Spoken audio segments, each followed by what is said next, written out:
सर Yes Shankar सर TV हो सोहेल अख्तर के wife Pranjali की बड़ बहन नम्रता आपसे मिलना चाहता कि जे लंदन से अपन स्टेटमेंट फैक्स के लिए रही हो। सर ये यूएसए में रहेली और अभी तक इनका स्टेटमेंट हमने के ले ले नहीं की। सर ये केस के बारे में वो आपसे कुछ बात करना चाहता नहीं। ठीक बा, बुलावा उनका के। जी सर। मैम प्लीज अंदर आई। नमस्ते सर। नमस्ते, बैठी। थैंक यू सर। हम नम्रता आहूजा, टीवी होस्ट सोहेल अख्तर के वाइफ प्रांजलि की बड़ बहन हैं। सर हम प्रांजलि के सुसाइड केस के बारे में आपसे बात करे चाहता नहीं। बाकी वो केस तो 3 महीना पहले बंद हो चुकल बा। हमने आपके स्टेटमेंट के वेट भी करत रही, लेकिन फिर भी आप ये केस के बारे में कुछ कहल चाहता नहीं, तो आप बता सकता नहीं। सर आई बिलीव कि प्रांजलि सुसाइड नहीं खे कैले। तो आप का कहल चाहता नहीं? आई थिंक ओकर मर्डर भइल बा और ई मर्डर सोहेल अख्तर कैले बा। लेकिन सोहेल अख्तर अपन बीबी के काहे मारी, और ये बात इतना दावा के साथ आप कैसे कह सकता नहीं? सर सोहेल प्रांजलि से दहेज के मांग करत रहे। यानी कि आपके कहे के मतलब बा एक आदमी जोन सक्सेसफुल टीवी एंकर बा, जोन महीना के लाखों रुपया कमाला, वो दहेज खातिर अपन बीबी के मार देलस। जी हाँ, कहे कि वो एक नंबर के लालची इंसान बा। हम ही ओकरा 10-10, 20-20 हजार डॉलर यूएस से भेजले बानी। यहाँ तक कि वो जे घर खरीद ले बा, ओकर पैसा भी हम ओकरा देले बानी। एकर कोनो सबूत बा आपके पास?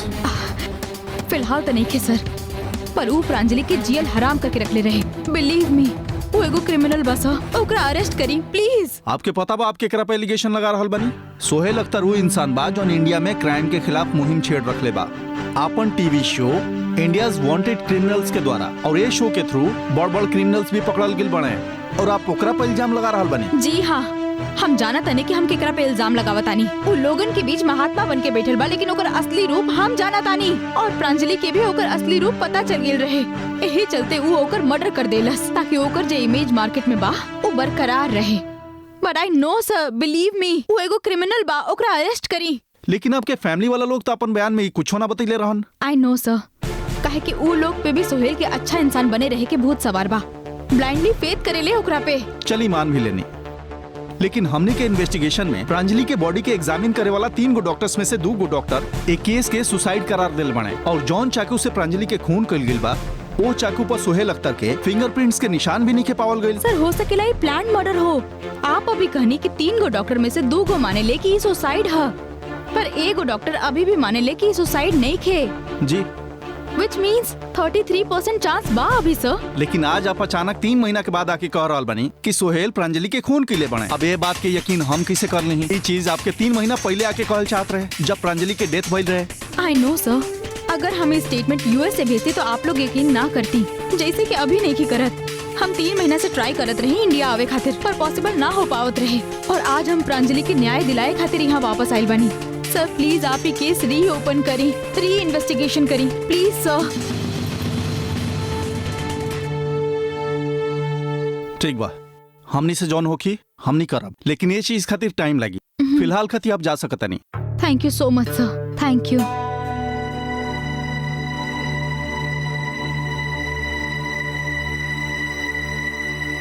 सर नम्रता के बात में दम बा, आपके क्या लगता हमने के केस रीओपन करेगा चाहिए? पता ना शंकर, नम्रता के बात पर हमार मन यकीन तो करता, साथ में इहो खटकता कि अगर नम्रता के डाउट रहे कि प्रांजलि के मर्डर सोहेल के लिए बा, तो फिर वो 3 महीना बाद आके काहे बताओ तड़ी?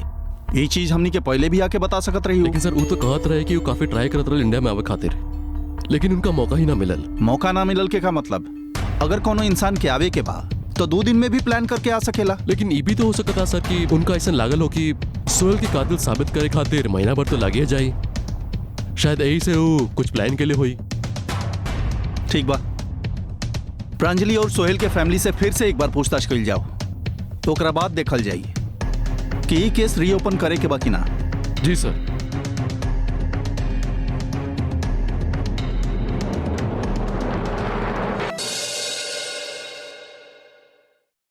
हम नम्रता आहूजा, टीवी होस्ट सोहेल अख्तर के वाइफ प्रांजलि की बड़ बहन, और हम आप सब मीडिया वालन के सामने कन्फेस करे चाहतानी कि हमार बहन प्रांजलि के आत्महत्या के जिम्मेदार ओकर पति सोहेल अख्तर बा और केहू ना। आप कहल का चाहतानी कि सोहेल अपन वाइफ के सुसाइड करे खातिर उकसेले बाड़े? प्रोवोक तो वो बहुत दिन से करत रहे, लेकिन ऊ रात प्रांजलि सुसाइड ना कैलस, ओकर मर्डर भइल बा। आपके कहे के मतलब है कि सोहेल अपन पत्नी यानी प्रांजलि के कत्ल कैले बा। जी बिल्कुल, आप लोग के नजर में ऊ एगो क्रिमिनल के पकड़े वाला इंसान बा, पर सच तो ई बा ऊ खुद एगो क्रिमिनल बा। वो अपन पत्नी प्रांजलि यानी अपन वाइफ के कत्ल कैले बा, और ई बात हम आपके बहुत जल्दी प्रूव कर देब। Thank you. आपके पास कोनो एविडेंस, कोनो ऐसा सबूत? Sorry, no more question. Ma'am excuse me ma'am एक और क्वेश्चन मैम।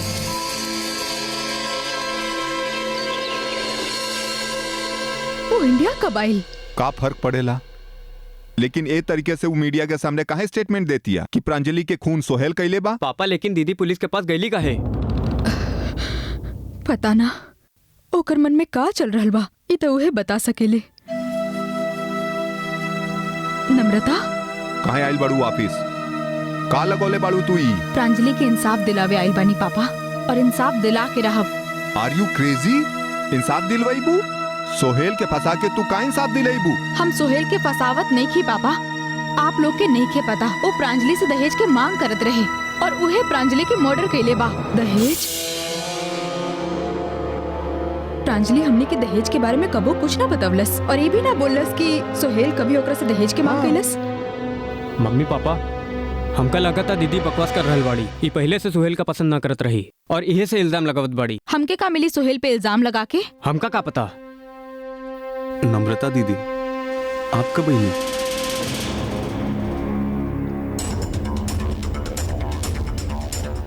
का बहन दीदी? तोहरा नहीं के पता हम यहाँ काहे आइल बानी सोहेल? ज्यादा एक्टिंग मत करा हमरा सामने, तोहार सारा असलियत हमके पता बा। का बहन दीदी, आप ऐसे काहे बात बस करते? करा, एक तो हमार बहन के जान ले ले तू, और अब सबके सामने देवता बन के बैठल बाड़ा। जेल जाए के तैयारी कर ल तू। हाँ, ज्यादा दिन आजाद ना घूम पाई बा। पापा पापा बिलीव मी, प्रांजलि के इहे मरले बा। बस नम्रता, बस बहुत हो गई। अब सोहेल के बारे में एक शब्द भी तू बोलू ना तो फौरन एक घर से निकले के पड़ी। पापा लेकिन I don't want to listen you any more. पापा, माँ तू तो सुना हमार बात। प्रदीप, तू तो हमार यकीन करा, हम सच बोल रहल बानी। दीदी यकीन करे वाला बात रही तो यकीन करब, आपके झूठ पर कैसे यकीन करी? प्रदीप,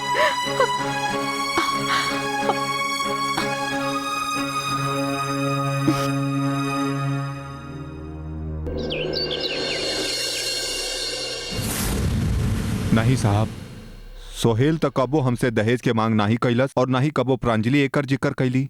मालूम नहीं नम्रता काहे ऊपर इल्जाम लगावती है। पापा हम सच कहतानी, प्रांजलि खुद हमके बतवले बिया, और हम काहे झूठा इल्जाम लगाई बिकरा पे? तू हमके का पता?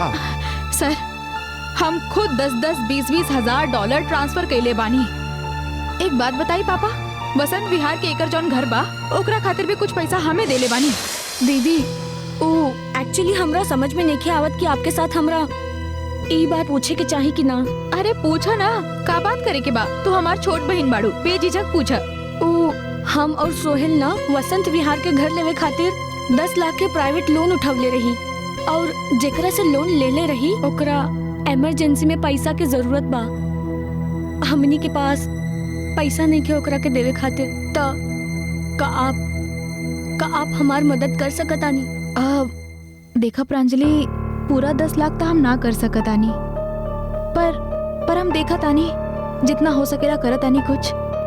थैंक यू नम्रता दी, हम ना आपका पैसा 6 महीना में पक्का वापस कर दे। इट्स ओके बाबा, हम कुछ करत आनी। हाँ ओके दी, थैंक यू सो मच। चला बाय, टेक केयर। सर, हम खुद $20,000 ट्रांसफर कैले बानी यूएस से, और वो पैसा अभी तक हमरा के वापस भी नहीं खे मिलल। आपके यकीन नहीं खे आवत तो आप खुद सोहेल से पूछ ली। सोहेल जी, कई सांच कहा ताड़ी? सर पता नहीं सब का बोला ताड़ी, ये सब झूठ है। झूठ बोल रहल बा ये आदमी सर, आप यकीन करी, अगर आपके चाहे तो हम बैंक के स्टेटमेंट दिखा सके नहीं। सर पता नहीं सब का बोला ताड़ी, ये सब झूठ है। अच्छा दीदी, आप हमरा एक बात बताइए, वो पैसा आप केकर अकाउंट में ट्रांसफर कर ले रही? हमार? ना प्रांजलि के। देखनी इंस्पेक्टर साहब, तो हमरा कैसे पता हो कि पैसा ही काय खातिर देले रहनी? का आपके और प्रांजलि के अलावा ये पैसा के बारे में केहू और के पता बा? शायद ना। तो फिर आप ये एलिगेशन सोहेल जी पर लगा ही नहीं की सकत। सर, नम्रता दीदी प्रांजलि और सोहेल की शादी से नाखुश रही और शायद ऐसे ही सब नाटक करत बाड़ी। हम नाटक वाटक नहीं की करत प्रदीप, हम सच बोला तानी। हम 100% श्योर बानी कि सोहेल ही प्रांजलि के मार ले बा। सर, जौन रात प्रांजलि की मौत भइल वो फोन पे हमसे ही बात करत रहे, पर ई सोहेल हमने के बात ना होके देलस। दरअसल बात ई बा, प्रांजलि यूएस आइल चाहत रहे और जेकरा खातिर हम पहले से टिकट भी बुक करके रख ले रही।